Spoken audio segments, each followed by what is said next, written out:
السلام علیکم، حلقہ 11 میں خوش آمدید۔ جی بچوں، پاکستان کی تحریک کے حوالے سے اگر کوئی سوال آپ لوگوں کے ذہنوں میں ہو، لیکن پہلے ہم تھوڑی سی بات آپ سے کر لیں کہ اب آپ جس تاریخ کے لمحے پر موڑ پر آپ پہنچے ہو، پاکستان صرف ظاہری طور پر دشمنوں کے نرغے میں نہیں ہے۔ یہ پاکستان جو اللہ تعالیٰ کی طرف سے ایک تحفہ بنا کر آپ کو دیا گیا تھا، جس کی بنیاد ٹو نیشن تھیوری پہ، جس کی بنیاد اس پر تھی کہ پاکستان کا مطلب کیا، لا الہ الا اللہ۔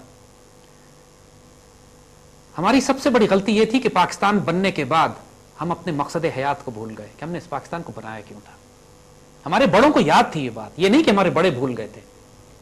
1949 میں پاکستان بننے کے بعد جو سب سے بڑا ہمارے تاریخی کارنامہ ہمارے بڑوں نے انجام دیا تھا، وہ آبجیکٹو ریزولوشن تھا، قرارداد مقاصد، جس کو لیاقت علی خان نے جب پاس کیا تو لیاقت علی خان نے باقاعدہ یہ لفظ استعمال کیے کہ ہماری آزادی کے بعد ہمارے لیے عظیم ترین دن یہ ہے کہ جس دن ہم اس قرارداد مقاصد کو پاس کر رہے ہیں۔ اور یہ ہمارے بڑوں نے وہ اپنی ذمہ داری پوری کرنے کی کوشش کی تھی۔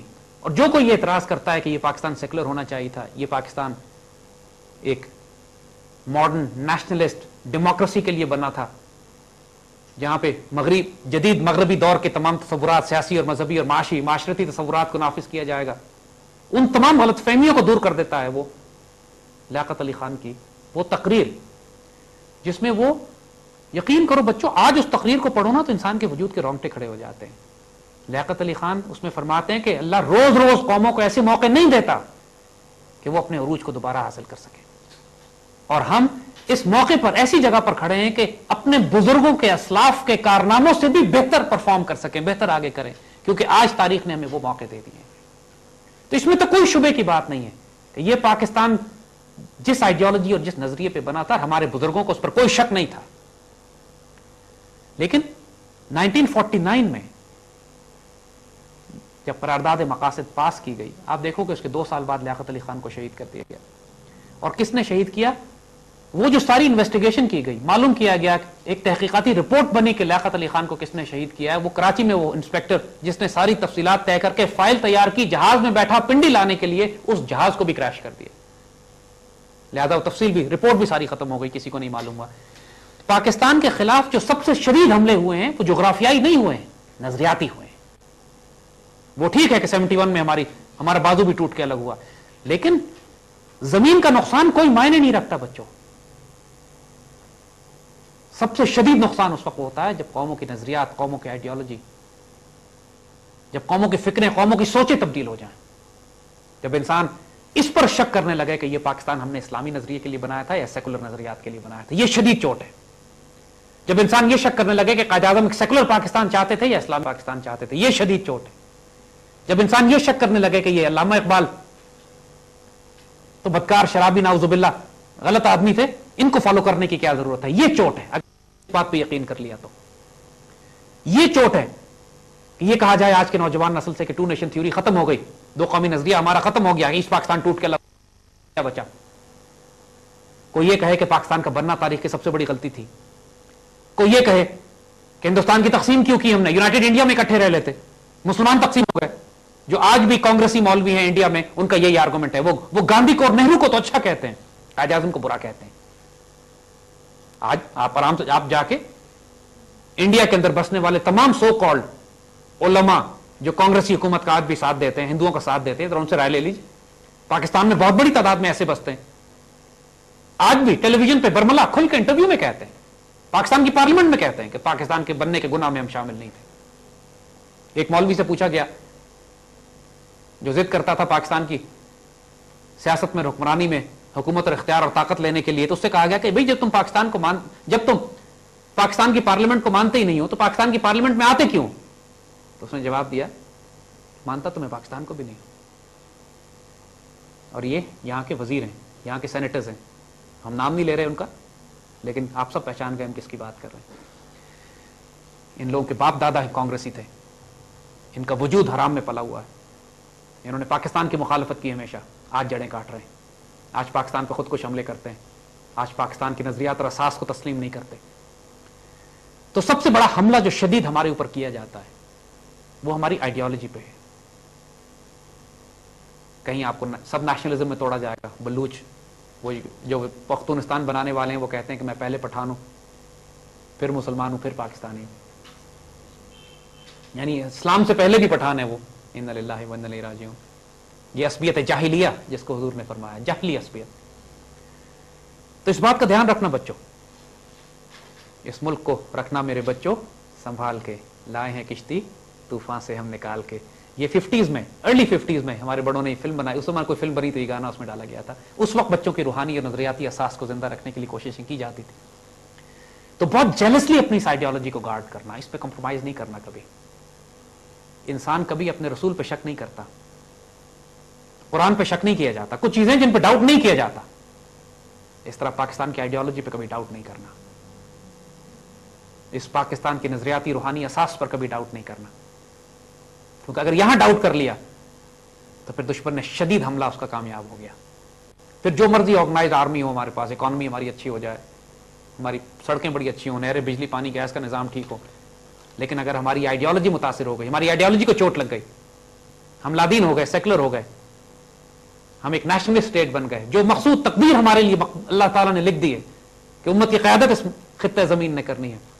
میرے عرب کو آئی ٹھنڈی ہوا جہاں سے, اگر تم اس بشارتوں اور خوشخبریوں کو اگر تم نے حاصل نہیں کیا تو بہت بڑی ناکامی ہوگی. اس فیلئر کو ہم نہیں ایکسپٹ کر سکتے. We will not accept it no matter what.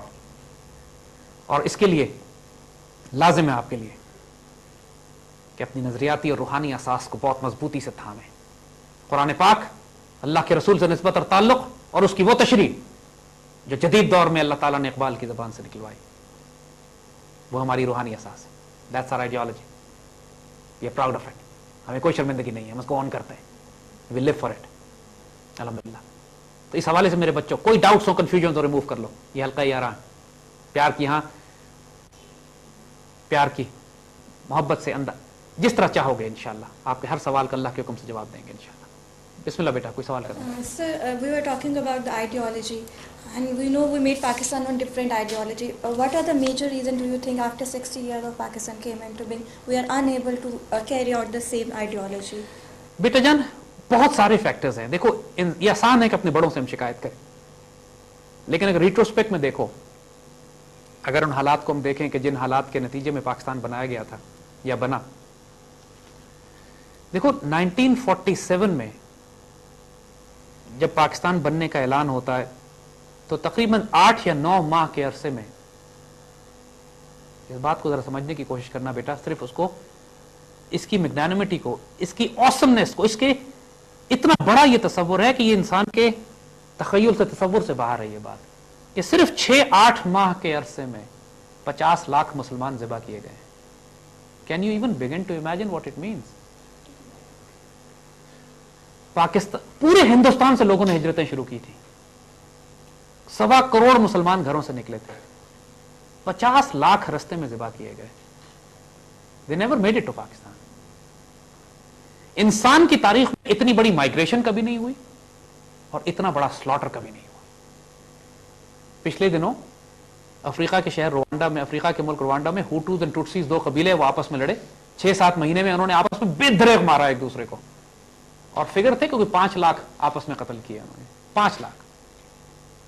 10 سال تک روس افغانستان میں رہا, 15 لاکھ مسلمان شہید ہوئے.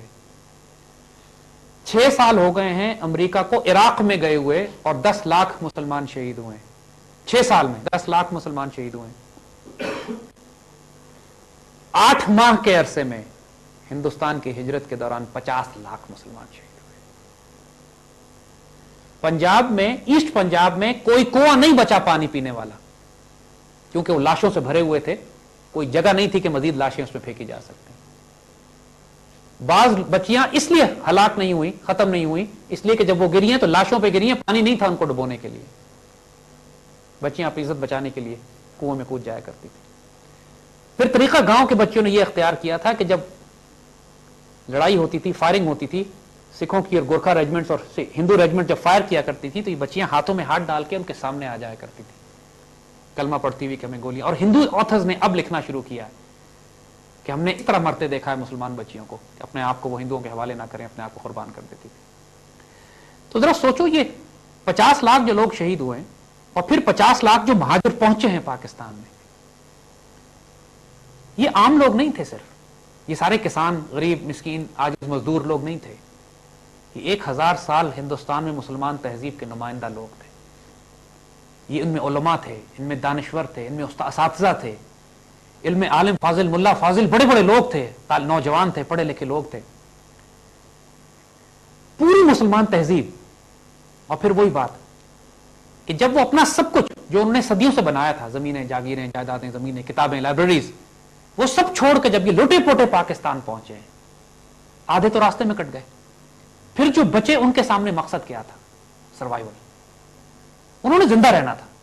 میرے والدین نے ہجرت کی، ان کے والدین نے بھی، میرے والدین سب چھوٹے تھے، یعنی میری والدہ تو بہت ہی چھوٹی تھی، میرے والد was in medical college at that time, young army officer. اس کے بعد آ کے پاکستان میں انہوں نے آرمی جوائن کی آتے ہی.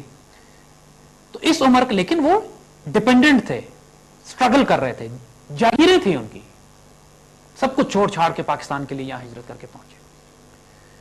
اور پھر ہوا یہ کہ ایک بہت بڑا ظلم جو پاکستان بننے کے فوراً بعد ہی شروع ہو گیا، وہ ویکوی پراپرٹی ٹرسٹ کے نام سے ایک ادارہ بنایا گیا کہ جو لوگ اپنی جاگیریں، جائیدادیں چھوڑ کر آئے ہیں ان کو یہاں پر زمینیں اور جاگیریں اس کے مقابلے پہ دی جائیں گی.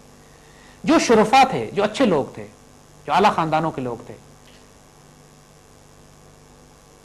وہ کبھی اس لوٹ مار میں شریک ہی نہیں ہوئے. یعنی قانون یہ بنا دیا کہ ہندوستان جائیے، اپنے کاغذات بنوا لیجئے کہ میرے پاس اتنے ایکڑ زمین تھی، اتنے مکانات تھے، اتنی زمینیں تھی، پاکستان میں لا کے ان کو دیجئے، یہاں پہ وہ آپ کے نام وہ زمینیں الاٹ کر دیں گے. تو وہاں بھی رشوت ہوتی تھی، یہاں بھی رشوت ہوتی تھی، حرام کا ایک بازار گرم تھا. آپ نے اگر یہ ساری تفصیل پڑھنی، سمجھنی اور دیکھنی ہے کہ ہم جو بات کر رہے ہیں، تو قدرت اللہ شہاب کی کتاب شہاب نامہ پڑھ لیجئے گا. شہاب نامہ میں انہوں نے ساری تفصیل لکھی ہے. نتیجہ یہ ہوتا تھا کہ جو کمینے تھے، جو گھٹیا تھے، جو گنوار تھے، اور جو صرف لوٹ مار کر رہے تھے اور صرف معاشی فائدوں کے لیے جنہوں نے معاملات کیے، وہ تو گئے ہندوستان، کاغذات بنوائے، یہاں پہ لا کر یہاں پہ جاگیردار بن گئے، لینڈ لارڈز بن گئے. اور جو شرفا تھے، اعلیٰ تعلیم یافتہ لوگ تھے، پڑھے لکھے مسلمان تھے، اچھے گھرانوں کے لوگ تھے، جو لٹے پٹے پہنچے تھے، وہ نوکریاں کر کے، کاروبار کر کے، کھیتی باڑی کر کے اپنی زندگی، ان کے پاس وقت ہی نہیں تھا کہ دوبارہ ہندوستان جاتے، پیپرز بنواتے اور واپس آتے. انہوں نے یہ کیا ہی نہیں. لہذا یہ ہوا کہ پوری سوشل کلاس تبدیل ہو گئی پاکستان کی، جس طرح 1857 کے بعد ہوا تھا کہ جو اشرافیہ تھے، جو ایلیٹ تھی، اس کو تو انگریزوں نے ذبح کر دیا، اور جو غدار تھے ان کو جاگیردار بنا دیا. آج پاکستان پہ جو کلاس حکومت کرتی ہے نا، اگر صرف 100 سال پہلے ان کی تاریخ جا کے دیکھو تو یہ انگریزوں کے ٹوڈیز تھے سارے. کوئی انگریزوں کے گھوڑے صاف کیا کرتا تھا، کوئی ان کے جوتے پالش کرتا تھا، کوئی ان کے جانوروں کتوں کو نہلانے کی ڈیوٹی کرتا تھا. انعام انگریز نے خوشی میں آ کے 100 ایکڑ 200 ایکڑ 500 ایکڑ جاگیریں ان کو دینا شروع کر دی. لٹرلی کسی نے مسلمانوں کے قتل عام میں 1857 کی جنگ میں ساتھ دیا، کسی نے غداریاں کی، کسی نے فوجی بھرتی کرا کے انگریزوں کو دیے کہ جا کے مسلمانوں کو مارو، جواب میں ان کو جاگیریں دی. یہ پوری تاریخیں نوٹڈ ہیں، لیکن آپ لوگ پڑھتے نہیں، ہم لوگ پڑھائی نہیں جاتی نا. لہٰذا جو کلاس ایلیٹ اشرافیہ کلاس بنی 1857 کے بعد، یہ وہ تھے جو انگریزوں کے غدار، جو مسلمانوں کے غدار اور انگریزوں کے وفادار تھے، جو آج بھی ملکہ کو مخاطب کر کے کہتے ہیں کہ we are still your loyal subjects. ہماری پارلیمنٹ میں، ہماری اسمبلیز میں، الیکشن میں 90% وہی کلاس پہنچتی.